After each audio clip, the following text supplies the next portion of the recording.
ராமன் செஞ்ச பாவம் என்ன வனவாசம் போனானே திரௌபதியின் பாவம் என்ன செத்து செத்து நின்றாளே ராமன் செஞ்ச பாவம் என்ன வனவாசம் போனானே திரௌபதியின் பாவம் என்ன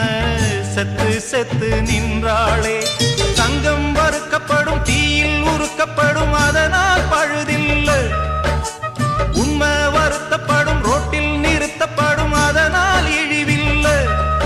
அவமானம் கூட ஞானமாகும் பிழையில்லை வலைக்கு தப்பிய மீனு மாமு ஓலைக்கு வந்தது பாரு வலைக்கு தப்பிய மீன்